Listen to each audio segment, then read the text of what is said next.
guys, welcome back to my channel. In today's video, I want to share my favorite 4 things from 2019 that impacted my life forever. I don't know about you guys, but 2019 was the strangest but also most amazing year for me, and all the experiences I had left me with invaluable lessons that I just felt the need to really share the impact that all of these things that I want to mention today have had on me forever. And I don't think I've had a year so far where it's been so full of these types of rich experiences. So I figured that if it had a big impact on my life, that maybe it could help some of you guys out there and inspire you to be your best selves. If you're new to my channel, my name is Falcon, and my channel is about real estate, wellness, and lifestyle. I'll also be leaving a link to everything I mentioned in the description box below. So let's get into it.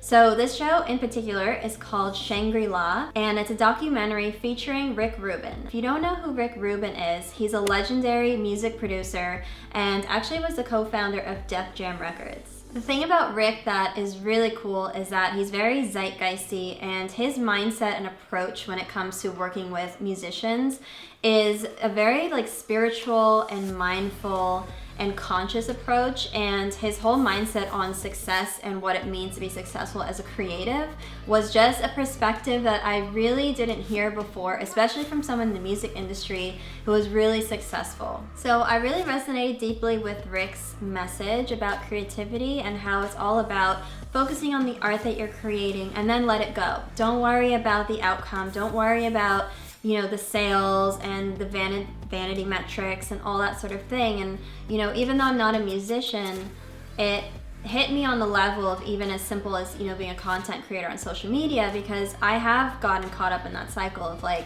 I want to post an image that I think will get the most likes or, will help me get more followers and that sort of thing. And so it really helped change my perspective on a deep level. First of all, it inspired me to get back into creativity, and I started painting again and just expressing myself in a more free-flowing creative way and not really worrying about what the outcome of that was, and just doing it for the fun of it again and feeling like, a kid, which is amazing.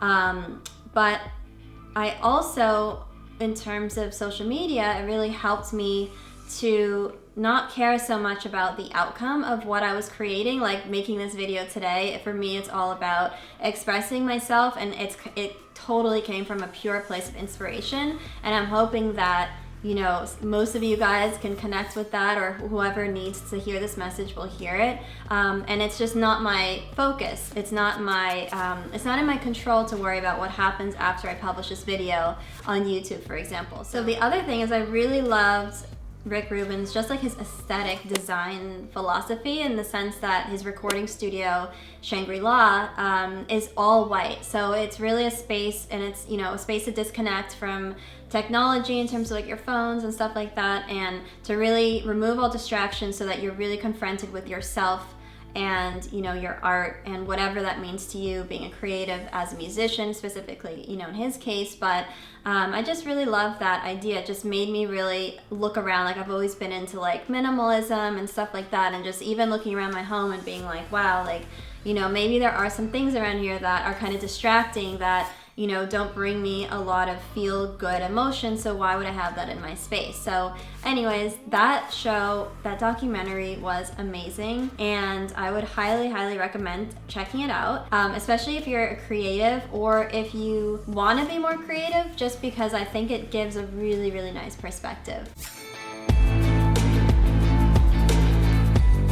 So number 2 is a design show on Netflix. This one is actually called Abstract: The Art of Design. So I just love this one because, again, kind of going off the creativity, there are different episodes that feature different types of designers in different industries, so illustrators, architects, interior designers, and that's what kind of opened up this whole creative portal for me even more, and kind of self-discovery, because I think I realized that growing up, have always been told that to be an artist you have to have a vision, and without a vision, you can't really, you're not saying anything, and I completely understand that, but I never felt like I had a vision. I was like, where's my vision? How do I find this? How do I create it?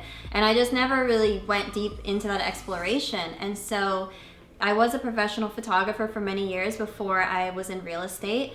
And I was a wedding photographer and a portrait photographer. I photographed Instagrammers and bloggers. And what I would actually do is really take someone else's vision and bring it into life. And it was almost like a collaboration. So if I had a portrait session, it wasn't really so much about you know, like with a blogger, for instance, it wasn't like, oh, Falcon, like, tell me what to do. What do you want me to do? I was always like, tell me your brand. You know, I'd almost like question them and have like an inquiry first and really see like what it was about, you know, their aesthetic that I could really pull through in the image and, you know, based on like the color palette and the feelings and things like that. And so when I watched this show on Netflix, I was like, oh my gosh, this makes so much sense, because to be a designer is sort of like, that's the process, is really inquiry, and it really creates, I guess, in a sense, creates a vision, but I think it's a little bit different. I think that as an artist, you can have different types of artists. I think you can have designers and producers and, you know, true artists, and, you know, things like that. For instance, my boyfriend, Anthony, he's a musician and he's in a band, and he's really a visionary. And even when we had a fashion label together, and I actually was like basically like designed the ties, so a fashion designer, which is funny, that he really was like the visionary. And so he really, like, the whole brand was really built on his vision, and I was just translating it through my ability to like design and then create the ties from scratch and sew them and everything like that. And so it was just really eye-opening and just really cool to see, like, for instance, learning about typography and seeing that there's so much that goes into like great design. It's not just about like what looks cool or what looks, you know, a certain way. There's so much almost like thought and analytical way of thinking that goes into it, but then also that emotional piece. Obviously, to create art, there always has to be a balance of the two. So yeah, it was really expanding and really inspiring for me to really kind of step into and owning this idea of like, oh, I think I'm like a designer and more of a producer, and it's okay that I don't have this like strong vision that I need to like express in the world. It's more about, you know, thinking about what I want to create, you know, in a certain context, like with interior design. That episode with a famous interior designer, a female named Ilse Crawford. My puppies are barking. Oh my gosh, they're playing in the backyard. Ilse Crawford, she is amazing. She actually, if you are familiar, you know, with design in terms of in New York City, she actually was the interior designer behind Soho House, and I actually was fortunate to shoot a wedding there, I think a couple of years ago, and I remember just stepping to the space, and it was like the feeling of it, and you know, so different to, you walk into a lot of places, especially hotels, and they can feel so cookie cutter, and so like, you know, someone just slapped together like a color palette or an idea and didn't really put a lot of thought.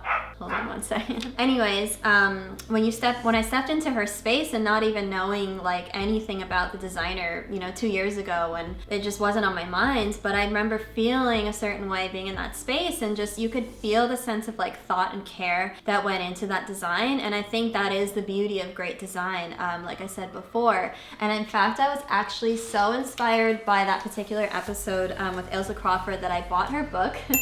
So it's so beautiful too, because even like the fabric of this book cover, it's like this sort of satiny finish, and it's so beautiful. And this is actually, I don't know if you can see it, but this is the room in Soho House, and this is where the bride that I was shooting was getting ready. So it was kind of like this coincidence that I came across her work and was so inspired, and I just like how she in particular really designed spaces based off of you know, human values and emotions, and, you know, whether you want to feel safe or comforted or, you know, whatever. And I'm probably doing a horrible explanation of her actual mindset and philosophy around design, but it just made me think of designing spaces and just wanting to, like, you know, design our home a little bit better with this in mind. I'll leave a link to a few of my favorite ones from this series in the description box below, because I just would highly recommend it.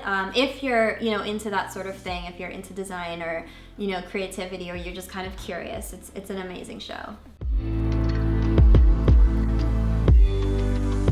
So number 3 is probably, oh my gosh, like maybe my favorite thing that I discovered this year, and it's almost like on a deep personal level, and just so impactful. So the number 3 is is the To Be Magnetic podcast and also the To Be Magnetic workshops, online workshops, and the membership. So I'll explain what all of that is. But Lacy Phillips is the amazing force behind To Be Magnetic, and this was a podcast that was recommended to me by my friend Annie. And it was just like, it came out of nowhere. It was like, I had lunch with her and she's like, oh, check out this podcast. And I don't think I even checked it out for a couple weeks after that, but I was going through a rough patch earlier this year and I just kind of didn't know like how to think about like my whole life in a sense, and I just didn't know like where I was. Like I felt kind of lost in a sense, but it was like I was going through something. I couldn't see the bigger picture. I was like, why is this happening to me, or why am I going through this? And so when I listened to the podcast, the first episode I listened to, I was hooked. I was like, oh my gosh, like you just explained to me what this one, experience was that was something that I thought was different to what it actually was, and how powerful it is to be going through a process and see that, oh, you're just going through this little like detour, but in the bigger picture, you're actually manifesting something larger in your life, and you had to go through this, detour. You don't really, or maybe you didn't have to go there, but you chose to go there, and because of that, it's taking a little bit longer to reach that manifestation, but it almost happened because at the same time, maybe you needed to learn some lessons and grow. And I'm all about growth and all of that. To explain it better, Lacy's work is really about the law of attraction. It's about manifesting, but she does it in such an amazing, practical, like easy to understand way. Like I am all for the woo-woo spiritual language. Like I do understand like what the vortex means, if you know what that is, or like vibration, like matching your vibration to what you want to call in. But obviously there are times where you're in an experience and you're just kind of like, it just derails you. You're just like, why am I, like, what is this? And her language that she uses to describe certain things, like expanders, which are people who represent something that you want to grow into but you haven't figured out for yourself yet, or tests, which can be almost experiences that are like a mirror for you to really show, like, do you truly think you deserve what you're manifesting, or are you, settling for something less than what you actually wanted to call in? Or are you going to go down a path that you've gone down in the past that was maybe really like full of self-sabotage, and are you going to do that again? So just having these tools and these distinctions to really understand like what is going on in your life and why are you in this moment, and to really actually understand that the reason why you're really going through tough times is because of a bigger reason. It's not because your life's falling apart, it's actually your life's coming together. So to be able to reframe that, and just, she has so much generous information through her podcast. So that's the first place I would definitely recommend checking out her podcast. But also I was so inspired by the podcast, it like literally changed my life and my whole perspective. It was like clarity in a second, that I then took her online course called Money Unblocked. To kind of backtrack, I feel that with the law of attraction, I've listened to The Secret and all that sort of stuff, and I have used it in my life pretty consistently, and it's done really great. I've manifested great things in my life, like relationship and a dog and a beautiful home and travel and everything like that. And I have been able to manifest money, but I've also found that in my new career, it's like I was kind of getting a little stuck, and it wasn't so much a block around not being able to make money, but it was something deeper, so I couldn't figure out what that was. I figured that doing this course would help, and I kid you not, it was like a 5-day course, and once I finished that course, I think within like a week, I had a client reach out who I had planted seeds with a few months back, and had a meeting with her and that sort of thing, and she circled back around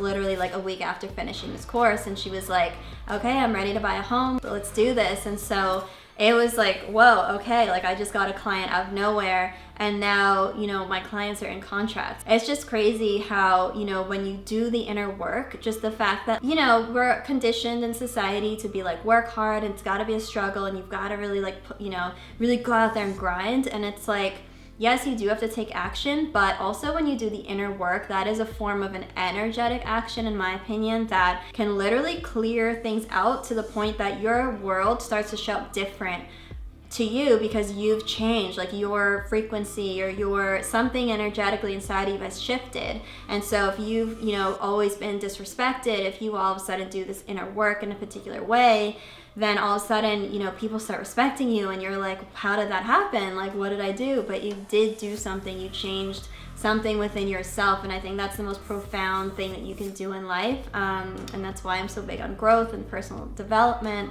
I was so inspired again from doing that course that I signed up for her monthly membership, and that's just been awesome. Like, I'm doing another course now, and it is difficult, but I know it's going to be worth it, and it's going to be so rewarding.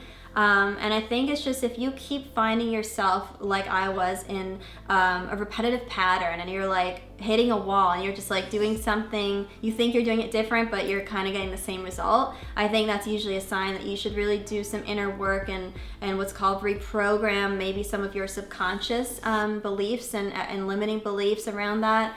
Because as Lacey says, which is also a new concept to me, is that what you manifest is really about the level of self-worth that you have around that thing. So if you have 100% self-worth, like, you know, when we adopted our puppy, I used Lacey's technique, so to speak, to do this, and we literally manifested her in like maybe a couple of months, because for one, I mean, we were ready, we created space, but we also, our self-worth for having another puppy in our family was like so high, and I was happy, you know, whether we got one or not. And there was just so much, like, I wasn't attached, and I was so like I let go of it, and I was really clear on what I wanted to. So when we had again, like, test examples of dogs that might have been a good match for us, I realized right away, like, oh wait, this is like not this is not the one for us. And so it was a really smooth process.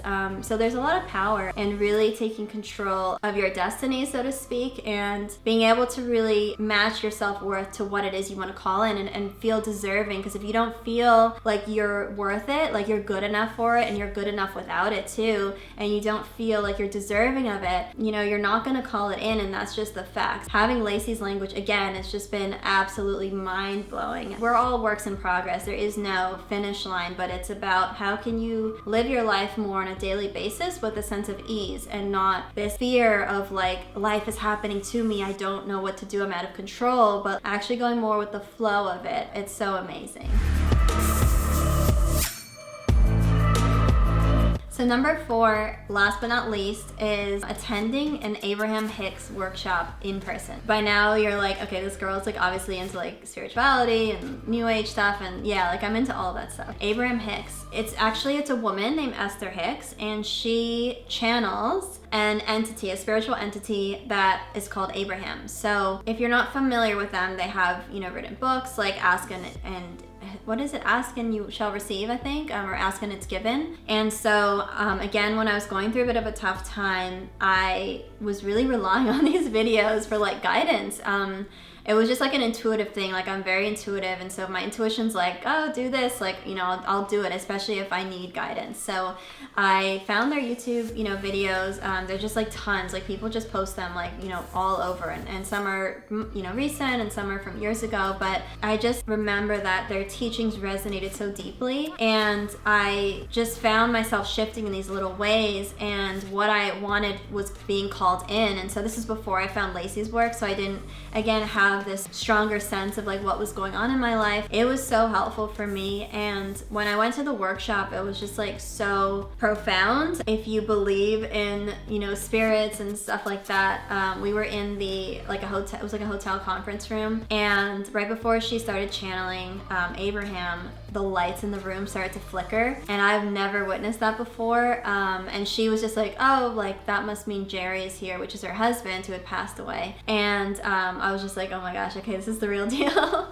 So anyways, it was just so amazing. Like, basically people just come up and ask their questions directly to spirit, and it's channeled, you know, through her, and the answers are just profound. Like, you feel like you're in a trance the whole time, and it's just like this very meditative, being fully present type of state that you're in. And I learned the power of, you know, meditation, because it connects you, you know, if I'm kind of talking about self-worth again and all that sort of stuff, it's like meditating is connecting to the part of yourself which in our day-to-day lives we kind of forget about, which is a deeper part of ourselves, like our soul, you know, whatever you want to call it. She calls it your inner being. It connects you into this deeper, calmer place, which is like, it's really like where consciousness lives, and it's where your self-worth lies. Because if you are a piece of this world, a piece of consciousness, like who are you to think that you're not good enough, or who are you to get caught up in this illusion, whatever illusion it is, like I'm unlovable, or I'm not good enough, or you know, I can't get this job, or whatever it is. And going to this workshop and practicing meditation again, which, side note, I actually have written a blog post about meditation, because I practice transcendental meditation, which, by the way, I do kind of hate that it is very like, it sounds pretentious, like, oh, I do TM or transcendental meditation, but really what it is, it's mantra-based meditation, it's Vedic meditation. So if you YouTube those types of meditations, you literally can have the same experience. It just goes really deep, and I think it's about like a 20-minute process. So I do that most days, about 20 minutes a day, usually like right before going to bed or right when I wake up, sometimes for 10 or 15 minutes on the subway if I have time to, and or if I really need it. It's just really helped because it's made me feel that like calmer sense of like peace, and you know, have less stress, less anxiety. So actually what I did want to say, which I think is really the most the biggest takeaway from Abraham Hicks' teachings, was that essentially what they believe is that what we want in life is already, there's already a part of that. All our desires are like in what they call the vortex. And so to access the information needed on connecting the dots between how you get from where you are to where you want to be, you have to clear your mind and create like this mental space to allow your intuition to come through and hear the guidance that's guiding you to your next step. So for instance, you know, from doing all this meditation after the workshop and etc., I really got a nudge to like get back on YouTube, and I was like, I don't know why I should get back on YouTube. I haven't done videos for, you know, a long time, especially consistently, probably not since I was vegan. But that was just like a voice that's like screaming at me, like, make YouTube videos, make YouTube videos. So I was like, okay, well, I gotta follow this. But basically when you meditate or you do anything that really connects you back to like that bigger part of yourself, your inner being, you allow the space for your intuition to come through. And when your intuition comes through, it's different for everyone. It can be a little whisper, it can be a voice, it can be a nudge, but it's kind of like an inkling to go do something. And sometimes it doesn't make sense. What I'm learning now is that I can have inklings, and sometimes in the moment I don't feel like doing the thing anymore, but that feeling of not wanting to do the thing doesn't mean I'm not meant to do it. It just happens to be that I'm not feeling good that day or something. That larger part of myself that had said yes, which believed that that was something I really wanted to do, that's like what I really need to lean into, which is like, you know, yes, go to that event or go to see this person or blah blah blah, whatever it is. Yeah, it's just really amazing when you start to live your life this way, because it's sort of like a surrender. Yes, we have the will to do whatever we want to do and take the action we want to take, and you can choose to ignore that intuitive voice. But from what I've learned from other people, and also what I've been doing for myself, is that the sooner you can take action on those nudges, the faster it's linking you to all, you know, this life that you've really manifested for yourself, that you really, I should say, set intention for. That car that you want, the house that you want, the relationship you want, like all these little nudges get you in that direction. When I met Anthony, that night was New Year's Eve, actually about, I think, 11 years ago. And literally, like when my friend invited me out originally and I paid for a ticket to go out, I was like, yes, I'm so excited. And then the night of, I was like, I don't want to go. I was like, I don't feel like it, like I can't be bothered. But then I was like, I paid like $100 for this ticket, what the hell? So I forced myself to go out, and it's like, had I not gone out that night, I would have never met Anthony. And Anthony is probably the single most person in my entire life who has impacted me the most, and I don't know who I would be if I'd never met him. It's just like crazy to think about. So it's just like so important, I can't stress that enough, to follow these inklings. So to sum it up, 2019 was amazing, it was crazy, it was a bit of a roller coaster, but what I really took away and what I learned from especially all these things that impacted me was really that I had seen how much I had been trying to be someone that I wasn't in terms of my career. Like I was really trying to be an entrepreneur, and I kind of was like suppressing my creative side and not really giving voice to that. And so I've really learned to honor that at the core of my being, I am a creative, I am an artist. Stepping into more of that space has been so freeing for me. It's helped me infuse more creativity into my work. It's helped me put less pressure on my work, and overall it's helped me even step into honoring like who I am and how I function, and not feeling bad that I don't operate like everyone else. I don't, I tried the whole Garyvee hustle mentality, and that burnt me out. Not that that specifically burnt me out, but it was a cause, one small cause to why I actually literally burnt myself out years ago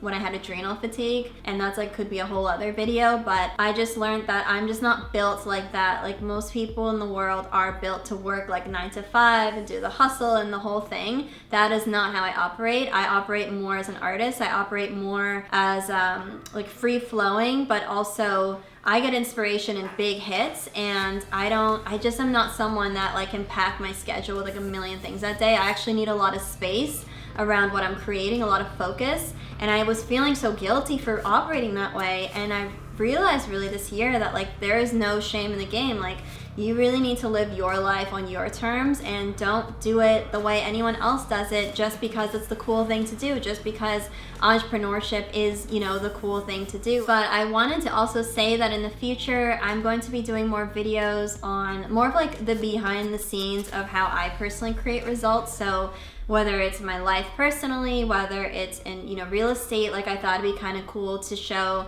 what it's actually like to work with a buyer from start to finish, and to really show you the reality that you don't necessarily see on TV shows like $1 Million Listing, which I personally love shows like that, but it also doesn't show you the reality of the industry, and also just how I work, basically being a freelancer, an independent contractor, the fact that I work from home. Most days, I don't really work out of an office. I do have an office because as an agent, you have to work under a brokerage, but I think it's really important to show that, everyone shouldn't box themselves into a particular mold just because that's what the norm is. I really want to break that idea of like what it means to, you can work however you want to work, and there's ways to create results that are just as good, if not better, than what certain people are, teaching that it's like the only way, when in fact it's not. So if that's something that you guys would be interested in, definitely let me know below. I'd love to hear what 2019 was like for you. If this kind of, made you think of what were the biggest things that impacted you, please let me know. I'd absolutely love to hear that from you guys. And also, if you love this video, give it a thumbs up, subscribe, and click the notification bell, because I actually am going to be posting videos weekly, which I cannot believe. I don't think I've ever stuck to a schedule. I've never actually set the intention. So this is the first time I'm setting the intention, and I am committed to sticking to it. So I'm super excited to make more videos for you guys. If there's anything you want to see, leave it below. Thank you so much for your attention. I hope you have an amazing New Year's Eve. Happy New Year, and I will see you in 2020.